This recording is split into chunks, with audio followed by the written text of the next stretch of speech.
नमस्कार, news press में आपका स्वागत है। मैं हूं प्रभुत्व चौहान। रुक करते हैं खबरों की ओर। खबर उत्तर प्रदेश से है, जहां शिया सेंट्रल वक्फ बोर्ड के अधिकारियों और कर्मचारियों ने 41 माह से लंबित वेतन का भुगतान न मिलने के कारण पेन डाउन हड़ताल शुरू कर दी। हड़ताल के कारण बोर्ड के कार्यालय का कामकाज ठप हो गया और कर्मचारियों में भारी आक्रोश देखा जा रहा है। वहीं इंदिरा भवन के 8वें तल पर स्थित शिया सेंट्रल वक्फ बोर्ड के ऑफिस में आज कर्मचारी पेन डाउन कर प्रदर्शन कर रहे हैं। कर्मचारियों का कहना है कि 41 महीने से उनका वेतन बकाया है, जिससे वो आर्थिक तंगी का सामना कर रहे हैं। आपको बता दें कि कई कर्मचारी भुखमरी के कगार पर भी हैं और अब उन्होंने इस समस्या के समाधान के लिए बड़े आंदोलन की तैयारी शुरू कर दी है। लखनऊ के बीकेटी इलाके में आबकारी, एसटीएफ और पुलिस की टीम ने ज्वाइंट ऑपरेशन के तहत अवैध शराब की तस्करी के दौरान शराब पकड़ी। पंजाब में बिकने वाली शराब शराबबंदी वाले राज्य बिहार में ऊंचे दामों पर बेचने के लिए तस्कर ट्रक के जरिए ले जा रहे थे, जिसे लखनऊ के ग्रामीण इलाके में पकड़ लिया गया। आबकारी विभाग की टीम के साथ बीकेटी पुलिस ने तहसील मोड़ इंदौरा बाग के पास से ट्रक चालक को हिरासत में ले लिया, तो उसने खुद की पहचान चंडीगढ़ निवासी हरिराम बताई, जो ट्रक का मालिक भी है और चालक भी।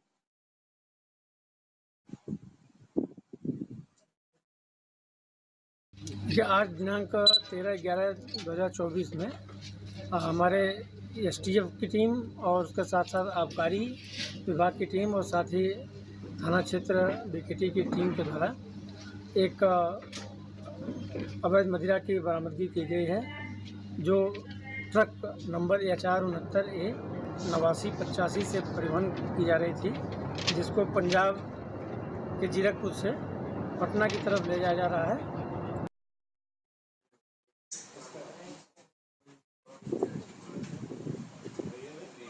देख सकते हैं किस तरह से जलकर पूरी तरह बस खाक हो गई है। ये हाईवे का नज़ारा आप देख रहे हैं। लखनऊ में Purvanchal express way private bus जो धू-धू कर जल रही है और गनीमत ये रही कि 42 पैसेंजर इसमें सवार थे, लेकिन सभी को सुरक्षित बचा लिया गया।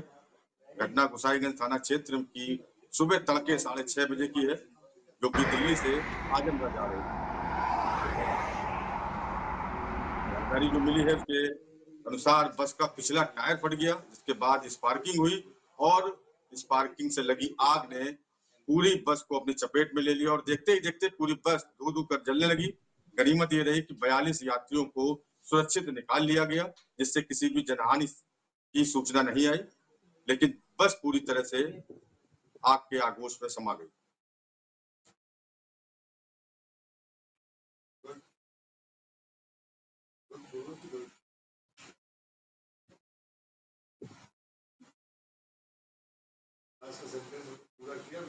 राजस्थान के टोंक के देवली उनियारा के समरावता में थप्पड़ कांड के बाद उपद्रव आगजनी की घटना देखने को मिली। इसी बीच फरार नरेश मीणा को पुलिस ने गिरफ्तार भी कर लिया। इससे पहले नरेश मीणा ने कहा था कि मैं सरेंडर करने के तैयार हूं, ग्रामीणों की लड़ाई लड़ता रहूंगा। नरेश मीणा ने टोंक सवाई माधोगढ़ से कांग्रेस सांसद हरीश मीणा पर काउंटर कराने का आरोप भी लगाया था। उन्होंने कहा था कि मैं कलेक्टर से नीचे किसी से भी बात करने को तैयार नहीं था, लेकिन पुलिस ने मुझे जीप में डालकर मारा। पुलिस ने मिर्ची बम फेंके, पुलिस ने मकानों में तोड़फोड़ की, वाहनों में आग लगाई। कलेक्टर मौके पर आती तो सब कुछ नहीं होता। वहीं कल रात को नरेश के समर्थकों ने मौके पर पुलिस पर पथराव किया। पथराव में कई पुलिस जवानों को भी चोटें आई, कई एसटीएफ जवान भी घायल हुए। समरावता में फिलहाल तनावपूर्ण स्थिति देखी जा रही है। पुलिस और एसटीएफ के जवानों ने गांव में रूट मार्च किया। प्रदर्शनकारियों द्वारा 50 से ज्यादा वाहनों को फूंक दिया गया। इस तरफ आ जाओ, इस तरफ आओ।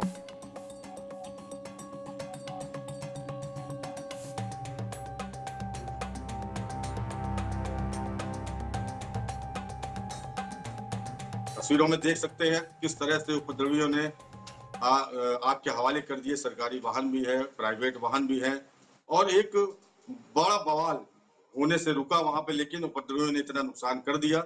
लेकिन उसके बाद पुलिस प्रशासन ने क्षेत्र को छावनी में तब्दील कर दिया और भारी संख्या में पुलिस बल तैनात किए गए, पैरा मिलिट्री फोर्सेस तैनात की गई, कई बटालियन कंपनी पीएसी तैनात की गई और पूरे गांव के आसपास इलाके में रूट मार्च किया गया। लेकिन क्षेत्र में तनावपूर्ण शांति है, लेकिन तनाव भी है, क्योंकि जो लोग गिरफ्तार किए गए 50-60 समर्थक नरेश मीणा के, उनके परिजन, उनके समर्थक अभी भी आक्रोशित है। लेकिन भारी संख्या में तैनात पुलिस बल के सामने वो कुछ कर पाने में असमर्थ है। फिलहाल कहा जा सकता है कि तनावपूर्ण स्थिति जरूर है, लेकिन शांतिपूर्ण माहौल है।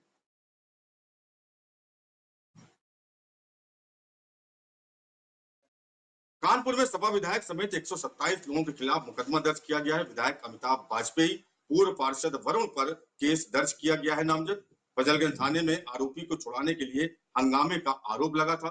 इसके बाद एसआई दीपक तिवारी की तहरीर पर मुकदमा दर्ज किया गया है। आपको बता दें कि 8 नवंबर को विधायक के नेतृत्व में 5 घंटे प्रदर्शन किया गया था।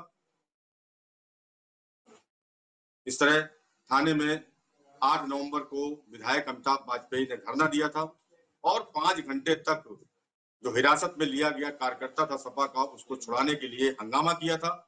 पुलिस का कहना है कि उस वक्त क्षेत्र में धारा 144 लागू थी चुनाव के तहत देखते हुए, और इसी के चलते एसआई दीपक तिवारी के द्वारा तहरीर दिलवाकर मुकदमा दर्ज कराया गया है। 2 नामजद और 127 अन्य लोगों के खिलाफ मुकदमा दर्ज किया गया है। अमिताभ वाजपेयी के साथ ही पूर्व पार्षद वरुण पर भी केस दर्ज किया गया है।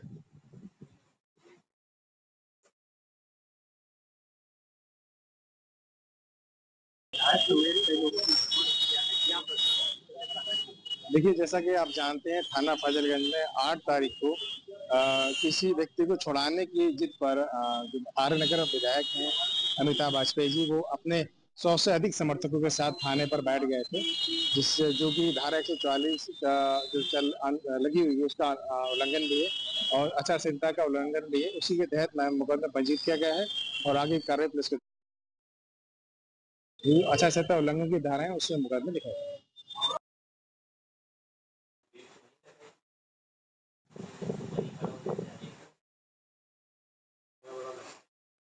सीएम योगी आदित्यनाथ आज फिर महाराष्ट्र के दौरे पर हैं, जहां उन्होंने जनसभा को संबोधित किया। जनसभा को संबोधित करते हुए योगी आदित्यनाथ ने कांग्रेस पर जमकर हमला बोला। उन्होंने कहा कि कांग्रेस ने देश में सर्वाधिक समय तक राज किया, लेकिन कभी भी अयोध्या में मंदिर बनवाने की सुध नहीं ली। इसके अलावा उन्होंने गठबंधन पर भी जमकर वार किए। क्या कुछ कहा, सुनाते हैं आप।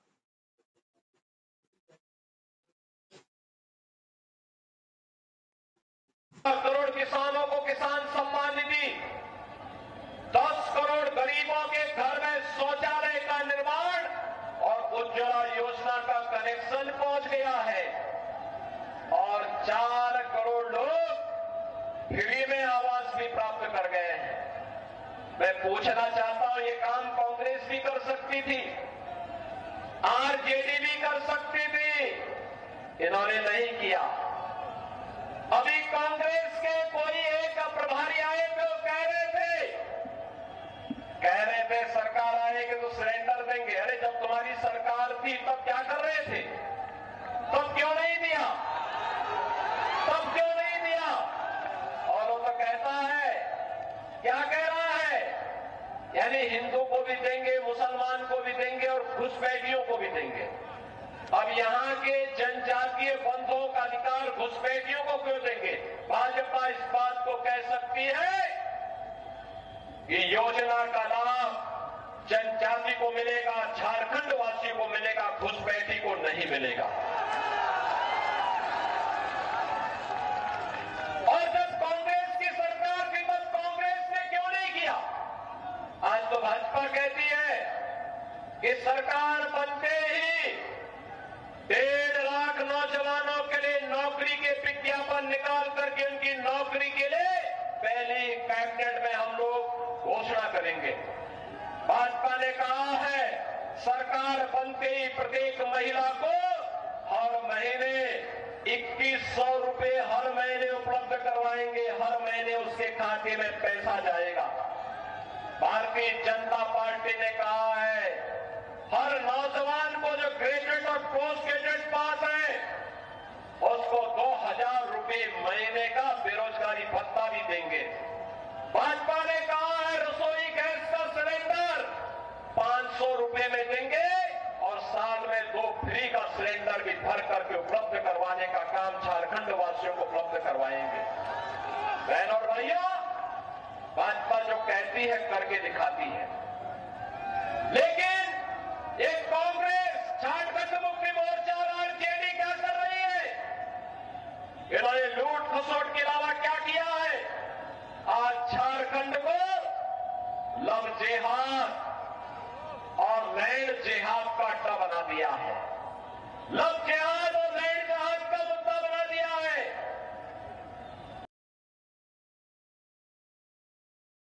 क्षेत्र में आयोजित जनसभा में समाजवादी पार्टी के अध्यक्ष अखिलेश यादव ने प्रयागराज में छात्रों के प्रदर्शन पर कहा, मैं यहां प्रयागराज फूलपुर की जनसभा में आने से पहले उन छात्रों के साथ आंदोलन में शामिल होना चाहता था, लेकिन अगर शामिल होता तो जो छात्र जायज मांग कर रहे हैं उसको लेकर सरकार कहती कि यह राजनीति के द्वारा प्रेरित है, इसलिए मैं नहीं गया। लेकिन मेरे यहाँ जनसभा में आने की सूचना से केवल आशंका में ही वहां आंदोलन कर रहे छात्रों बेटियों को जबरन उठाकर भगाया गया।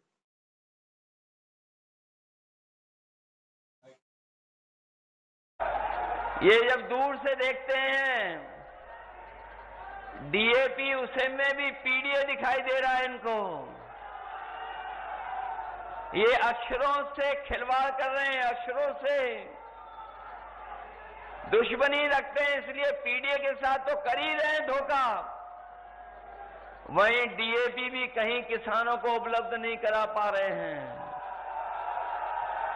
अभी तक तो ये बोरी की चोरी करते थे, अब तो डीएपी की पूरी बोरी चोरी कर ली है इन्होंने। जो हमारा किसान इस सरकार में उम्मीद करता था कि उसकी पैदावार बढ़ जाएगी, आय बढ़ जाएगी, लेकिन इस सरकार ने उनकी आय और पैदावार के साथ भी सरकार की योजनाएं नहीं जोड़ी, किसानों को अपने हाल पर छोड़ दिया। ये वही लोग हैं जिन्होंने नारा दिया था कि किसानों की आय दोगुनी हो जाएगी, लेकिन जब आंकड़े अभी आए हैं तो अभी तक के इतिहास की सबसे महंगी दर अगर कहीं महंगाई में देखने को मिल रही तो इनकी सरकार में दिख रही है। हमारे किसानों के साथ भी धोखा हो गया। और फिर ये सरकार कौन सा नारा दे रही है? ये सरकार नारा कौन सा दे रही है? जब ये सरकार के हाथ में कुछ नहीं बचा, जब सरकार को पता लग गया चुनाव हारने जा रहे हैं, तो ये चुनाव की तारीख भी टाल रहे हैं। पहले ये चुनाव 13 तारीख को हो रहा था, 13 तारीख को चुनाव होने जा रहा था, और जिस समय त्योहार पर लोग छुट्टी के बहाने घर आए थे त्योहार मनाने, जब त्योहार मनाने दूर दूर से चले आए लोग, उन्होंने अपनी छुट्टियां बढ़ा ली, ये देखते हुए कि 13 तारीख को वोट डाल करके जाएंगे। जब ये भनक भारतीय जनता पार्टी के लोगों को पता लगी तो उन्होंने चुनाव भी टाल दिए। जो चुनाव टालने वाले हैं वो बहुत बुरे हारने जा रहे हैं।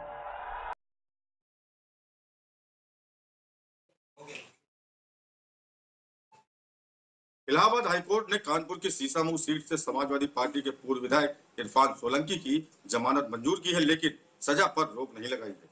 इसलिए वो ना तो जेल से रिहा हो पाएंगे और ना ही उनकी विधायकी बहाल होगी। इलाहाबाद हाईकोर्ट ने गुरुवार को कानपुर की सीसामऊ सीट से विधायक रहे इरफान सोलंकी की जमानत को मंजूरी दे दी, लेकिन सजा पर रोक नहीं लगाई। इसका मतलब है कि उनकी विधायकी बहाल नहीं होगी। वहीं इस फैसले के साथ ही कानपुर की सीसामऊ सीट पर उपचुनाव का भी रास्ता साफ हो गया है। यहाँ पर 20 नवंबर को उपचुनाव होगा। जस्टिस राजीव गुप्ता और जस्टिस सुरेंद्र सिंह की डिवीजन बेंच ने यह निर्णय सुनाया।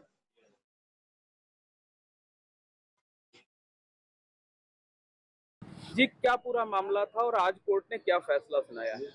देखिए, इरफान सोलंकी, रिजवान सोलंकी और कुछ अन्य लोगों को 7 साल की सजा वहां की ट्रायल कोर्ट ने दी थी आगजनी के एक मामले में, जिसमें हम लोगों ने अपील दाखिल की थी और अपील के साथ एक अंतरिम प्रार्थना पत्र दिया था कि उसमें सजा को स्थगित कर दिया जाए और इनका जमानत दे दी जाए। ऑनरेबल कोर्ट का फैसला है। जमानत तो मंजूर कर ली दोनों लोगों की ऑनरेबल कोर्ट ने, लेकिन सजा स्थगित किए जाने की प्रार्थना हमारी स्वीकार नहीं हुई है, जिसकी वजह से उसका प्रभाव ये होगा कि फिलहाल सदस्यता उनकी बहाल नहीं होगी। इसका इम्पैक्ट क्या पड़ेगा चुनाव पर? चुनाव जो चल रहा है वो तो अभी चलेगा जब तक कि सर्वोच्च न्यायालय या किसी अन्य सर्वोच्च न्यायालय के अलावा अन्य कोई विकल्प भी नहीं है। सर्वोच्च न्यायालय से जब तक कोई इसमें हस्तक्षेप नहीं होता है तब तक चुनाव पे कोई असर नहीं पड़ेगा। आप लोगों की तरफ से मुख्य रूप से क्या दलील दी गई थी? हमारी तरफ से मुख्य दलील ये थी कि इस घटना का कोई चश्मदीद साक्षी नहीं है, परिस्थितियों के आधार पे इनमें मुलजिम बनाया गया है और जो भी गवाह आए हैं वो सब कहे हम घटनास्थल पे बाद में पहुंचे हैं, इसलिए ना तो कोई डायरेक्ट एविडेंस है ना कोई इनडायरेक्ट एविडेंस है। मुख्य तर्क ये था। अच्छा, इस मामले में उत्तर प्रदेश सरकार की भी एक अपील दाखिल है, उसमें क्या हुआ? उत्तर प्रदेश की सरकार की जो अपील थी उस पर अभी कोई सुनवाई नहीं हुई है, उसकी सुनवाई बाद में होगी। यूपी पीसीएस द्वारा एक ही शिफ्ट में परीक्षा कराने और नॉर्मलाइजेशन निरस्त करने की मांग को लेकर प्रयागराज में हो रहा प्रदर्शन अब प्रदेश के कई जिलों में फैलने लगा है। अभ्यर्थियों ने अब लखनऊ में भी प्रदर्शन शुरू कर दिया है। लखनऊ में लखनऊ विश्वविद्यालय की समाजवादी छात्र सभा इकाई के द्वारा उग्र प्रदर्शन किया गया। इस दौरान प्रदर्शनकारियों ने लोक सेवा आयोग का पुतला जलाया। आपको बता दें, छात्रों के प्रदर्शन को देखते हुए लखनऊ यूनिवर्सिटी के गेट नंबर 1 पर भारी पुलिस फोर्स तैनात की गई।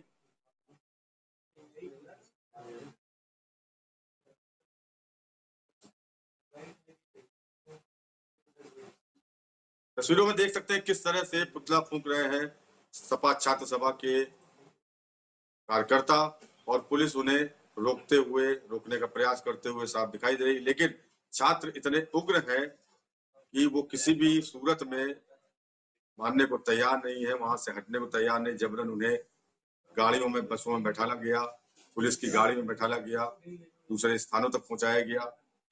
कुल मिलाकर प्रयागराज से शुरू हुआ उग्र प्रदर्शन, हालांकि बाद में सरकार द्वारा समझौता हुआ, लेकिन दिन भर ये कई जिलों में इस तरह के प्रदर्शन देखने को मिले, जहां छात्रों ने पुतले जलाए, नारेबाजी की और सरकार पर घेराव किया। यही नहीं, पुलिस प्रशासन को भी काफी मशक्कत करनी पड़ी।